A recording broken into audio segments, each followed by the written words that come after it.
Nagbabalik ang PTV Balita Ngayon.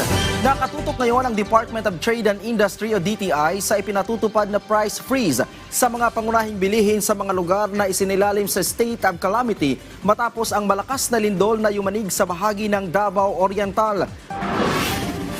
Ayon sa DTI, otomatikong ipinatutupad ang price freeze sa mga pangunahing pangangailangan gaya ng pagkain, tubig at gamot sa mga lugar na nasa ilalim ng state of calamity. Kasabay nito, inatasan na ng DTI ang kanilang mga regional at provincial offices sa Mindanao na mag-ikot at magsagawa ng masinsinang monitoring sa mga tindahan upang matiyak na walang magaganap na overpricing, hoarding o profiteering. Hinimok din ng DTI ang mga negosyante na manatiling makatao at makatarungan sa panahon ng sakuna. Tiniyak ng ahensya na patuloy nilang proprotektahan ang kapakanan ng mga mamimili at tutulungan ang mga negosyong apektado tungo sa agarang pagbangon. Samantala, sa iba pang balita, walang patid ang ginagawang pag-iikot ng mga health workers sa Manay, Davao Oriental para alalayan ang mga residenteng naapektuhan ng lindol. Si Jap Rigala sa detalye.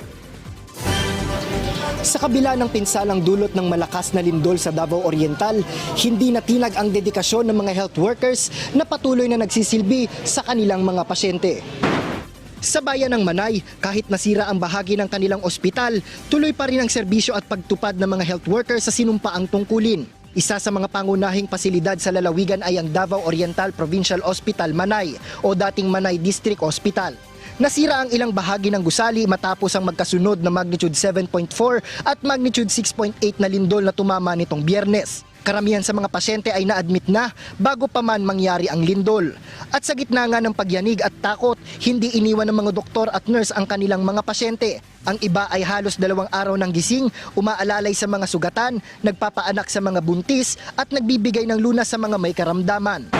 We have 5 patients and for consultations for anti-tetanus injection. So far, no casualties, but for the injuries, I think around 7 to 8 patients po. Dahil sa pinsala sa ospital, inililipat na ang mga pasyenteng nasa kritikal na kondisyon sa mga ospital sa Mati City. 3 oras ang layo mula rito sa Manay. Sa gitna ng trahedya, muling pinatunayan ng mga health worker na ang serbisyo at malasakit ay walang hangganan, kahit pa sariling buhay ang nakataya.